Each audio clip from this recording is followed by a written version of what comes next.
poppin', guys? You got your boy Nandra here, back at it with another video. So welcome to part 2 of the finale of the Road to Taker of 2.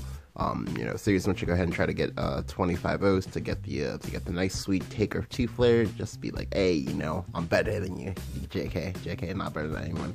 Anyway, so still using the same dragon draft from last time. Of course, if you are confused, it's just like I forgot to like label it as the finale or whatever.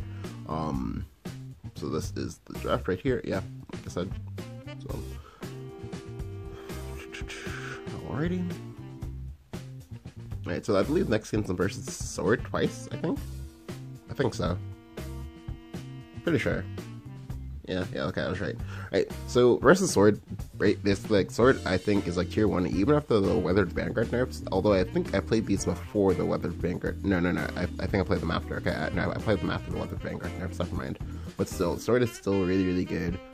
Still definitely king of value, still like, things like say Latham is like this is in my boy Elliot's opinion like the second strongest card after Droplet in the format.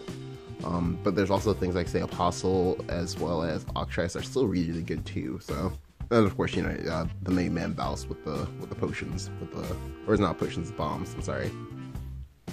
Yeah. So these games are typically gonna be like harder to win, just because I know most times I think the majority of Smurfs that I face in Take 2 usually have to be also on Sword as well, because like they know, oh, it's the best class. I should be playing this or whatever, right?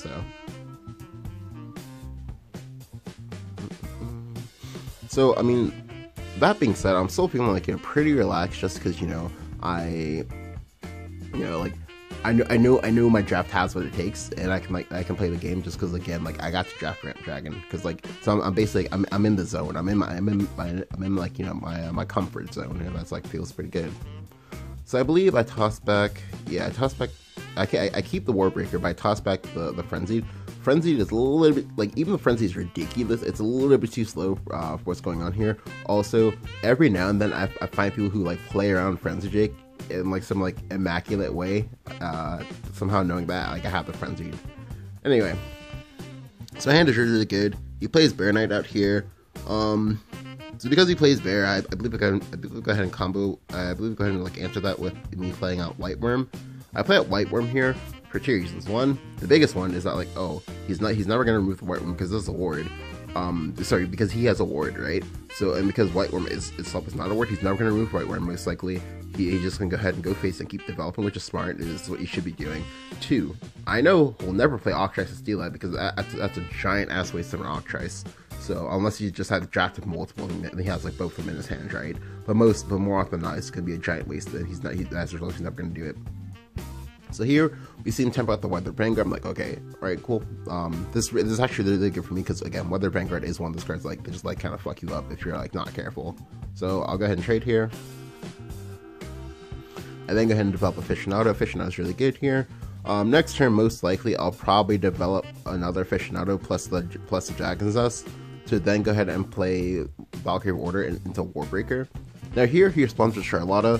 I felt like this Charlotta was a little bit too impatient, but that's fine because thankfully with the Aficionado, your opponent, in the Aficionado in general, your opponent on the turn after you play the Aficionado, especially you first evolve, they're basically prevented from playing a 2/2 unit, because what happens is that you go ahead and you play your next unit, right? You go ahead and you evolve, you trade. Then you trade the Fire Drake Whelp into the 2/2, and then the Fire Drake Whelp kills the 2/2. So you get to trade up like my one drop I got for free for your 2 drop that costs you something in your hand, right? So it's like pretty good.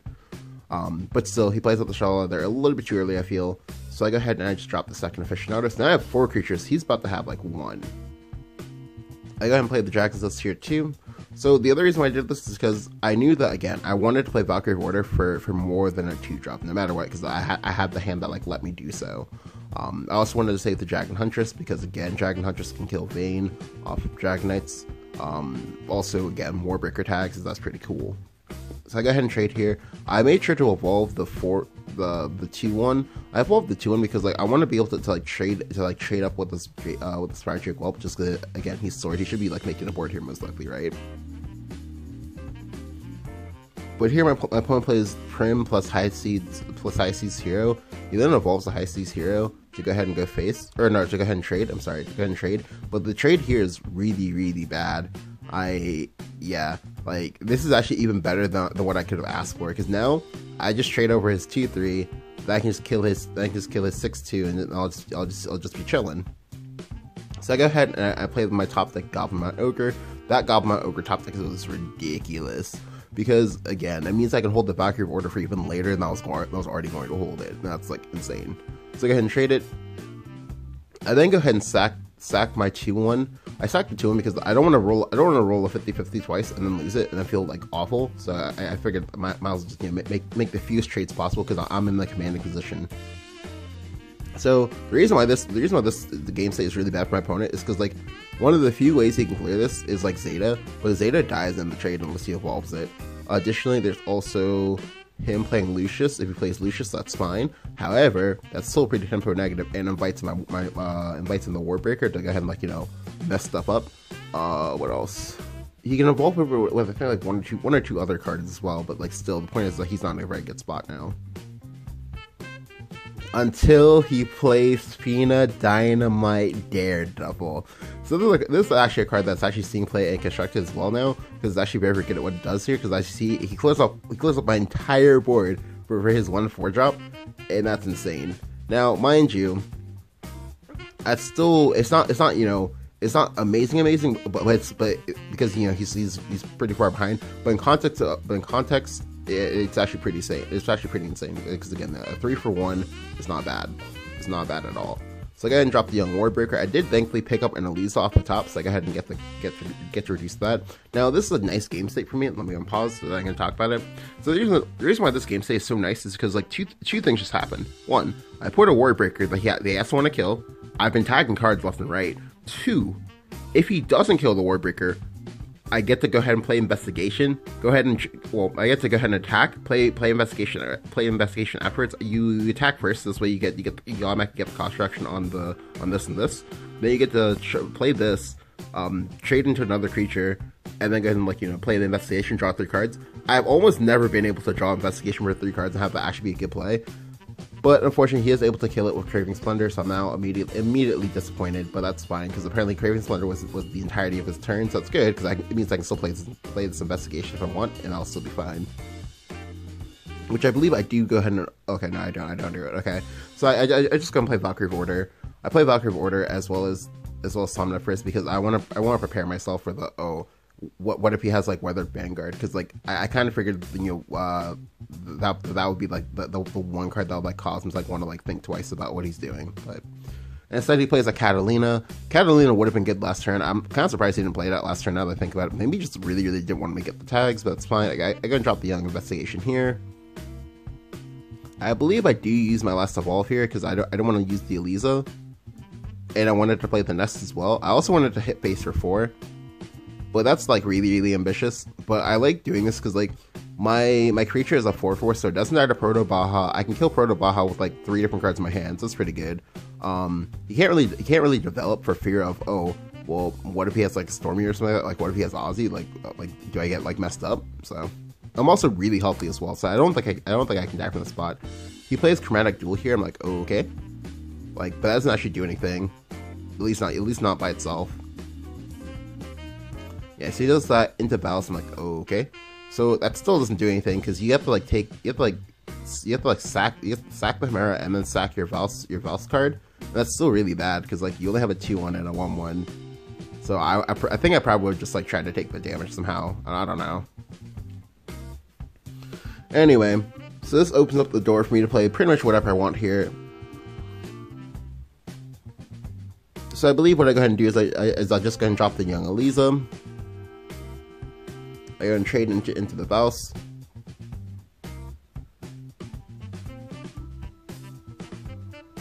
I then go ahead and play... Oh, okay. Well, I then go ahead and play Catalina. Now, honestly speaking, this is a really bad play, because it invites in Proto Baja really hard. The only thing it does is that if he doesn't have Proto Baja, it makes it like ridiculous for him, because he can't, if he's actually like, well, it's not dead on board, but it does kind of make it really ridiculous really ridiculous for him. The better play, 100% speaking, is to play the White Scale Dragon. just because White Steel Dragon is a 5/6, well 5/7. It would become a 5/6 if you traded with it, and then it would be it would be a 5/3, but it'd still be a kind of threatening unit from the deal of. It also would prevent Proto Baja. Now here he goes and uses Assassination Jutsu. He then plays Hemera, but again, as we see here, that's not good enough because like you still can't clear my guy. Also, Giselle works on any creature, so I can just like trade here indefinitely to now protect myself even better from Proto Baja. So I go ahead and play Galula. Go ahead and grab the black. Go ahead and grab the Black Breath, and I go ahead and play Draking Assassin, and I just go ahead and just double trade. Like I don't need to care that much about the by the way, I should clarify something here. This trade was bad. You have to trade this that way. Because this is valuable, and if you keep it at above 4, it never dies. But I didn't do it because I was kind of in a hurry. But like you should really not be in a hurry when you're playing Take 2. You just like take it slow. Anyway, so my board heals up again.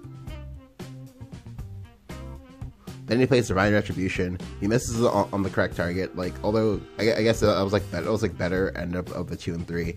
If he hit Galua, that was like the worst one. But yeah, they just concedes because like he knows humor from this spot. Because I can just like indefinitely trade and not have to like worry about anything, and not have to worry about anything at all. So I was able to like outvalue him pretty massively. Because again, like aficionados are really tricky to deal with, and apparently he just didn't have a good enough of a hand to like deal with it properly. So.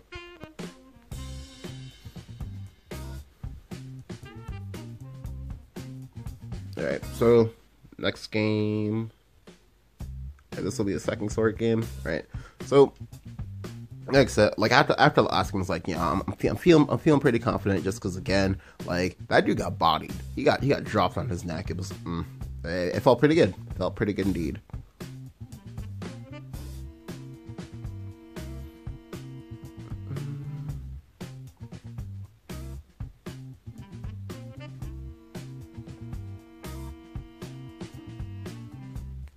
Alright, so this guy is also Master as well, but again, Masters doesn't necessarily mean that like you're actually like good at the game, typically speaking.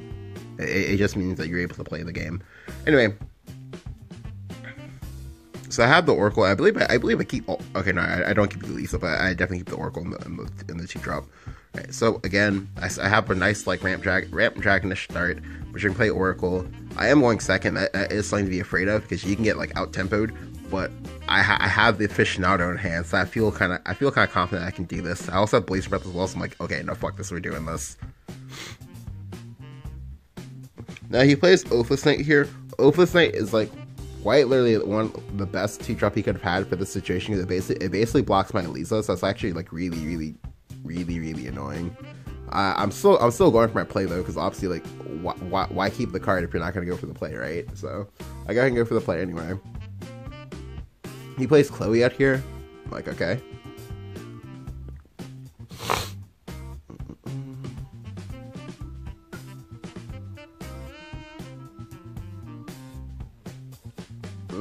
Yeah, I believe I gotta play Aficionado here. I play Aficionado here, but I don't play the Blazing Breath because I'm pretty sure he. Okay, yeah. You see me think about it, but yeah, I ultimately decided not to play it. Just because I wanted him to go face, so I could blow him to sky high heaven with the Force of Newt. Because you see him making trades here, right? And that's like fine. But unfortunately for me, he doesn't commit all the way because he's a bitch. JK. That's fine. I go ahead and I play the Gobmount Ogre. I played the Gobmount Ogre. It was again pretty Flames top deck, and not even gonna flex. So the reason why the Gobmount Ogre here is so good is because I get to evolve it, right? I get to evolve it, and then I trade into the Happy Pig. You might be wondering, but Nandra, why would you trade into the Happy Pig? Well, you trade into the Happy Pig, so this way you guarantee that you get a second kill from him.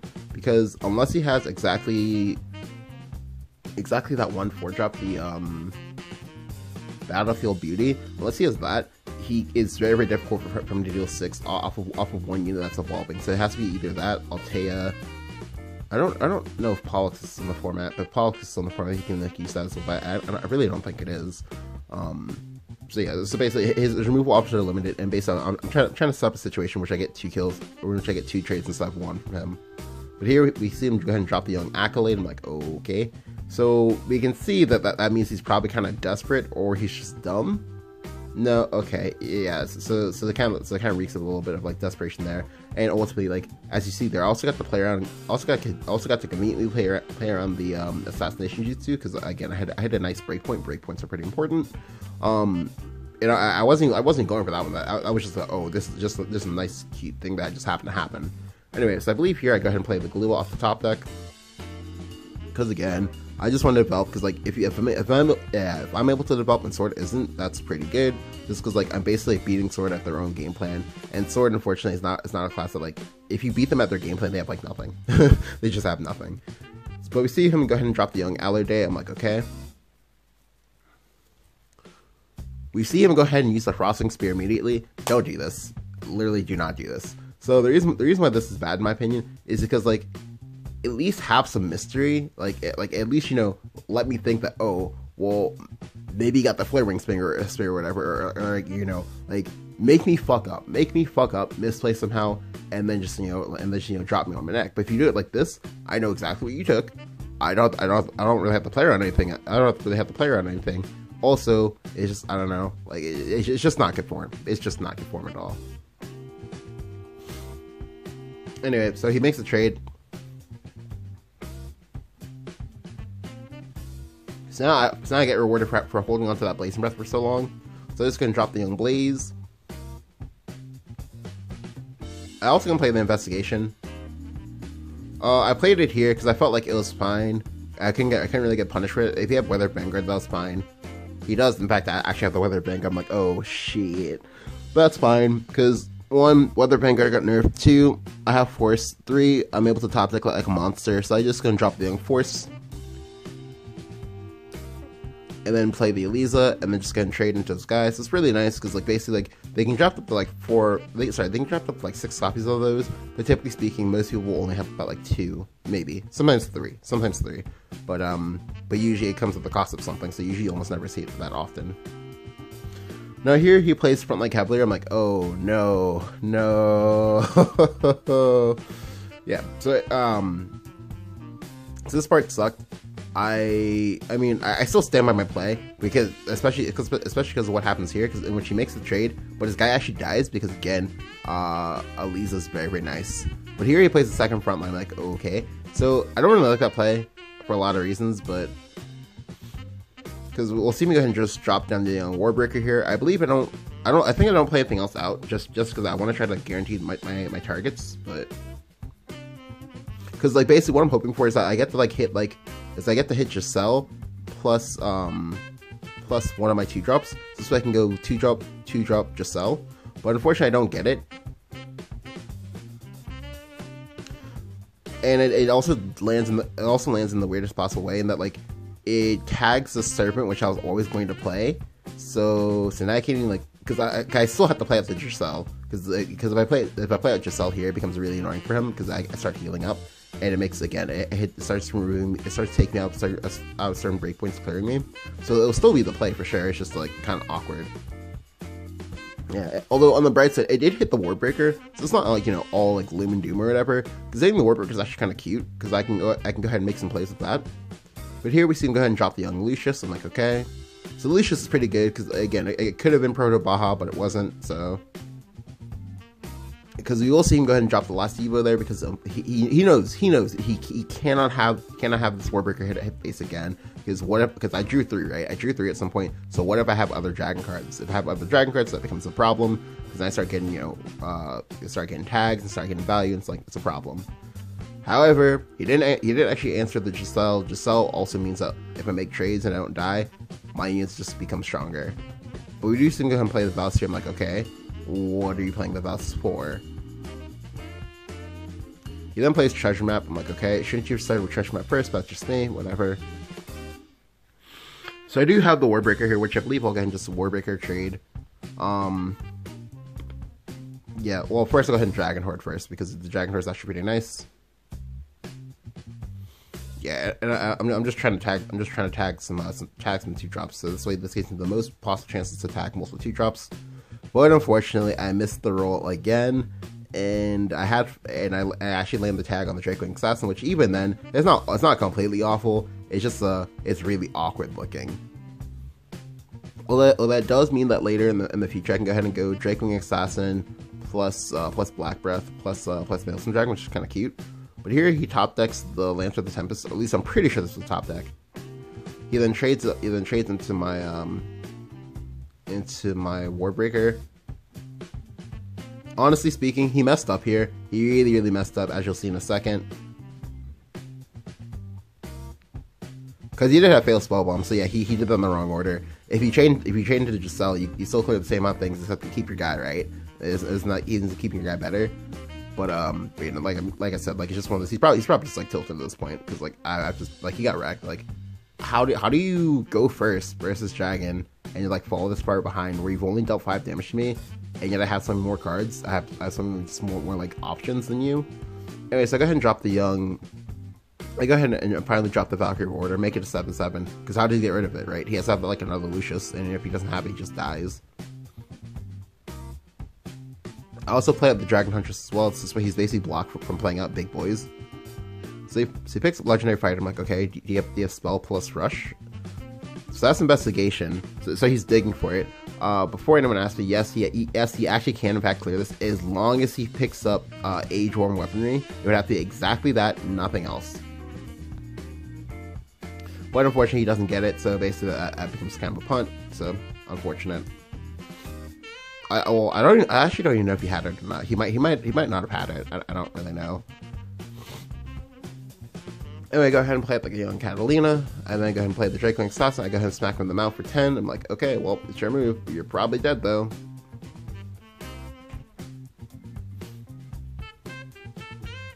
Also gonna evolve this. I don't remember if this is a breakpoint or not. I think it does. Okay, yeah, no, it does. This way, if the Valkyrie Warder dies, the Maelstrom Dragons are still able to kill him. Yeah. So you see him go ahead and drop the young Pitfall as well as try to ward up, but it doesn't matter because like the Galua from like a billion turns ago comes through with the Black Breath, and you are just dead. Yeah, so that game was pretty stompy as well, and we're able to take it. We're able to go 4-1, pretty good. Again, like I said, would have been 5-0, but alas, you know, things happen. It's just tragic. But yeah. So the next video, in the series will definitely be the finale. I mean, this is already, you know, part of the finale. Like this is the draft that I would have been able to get 5-0 with, if I didn't have that unfortunate DC in game 1. But like the next game will be the one in which I get the 5-0. But yeah. If you guys enjoyed the video, go ahead and leave a like. Go ahead and hit. Sorry about that. Go ahead and hit the subscribe button. Let me know what you thought about the series so far. Thank you guys for watching, and I will catch you guys next time. Peace.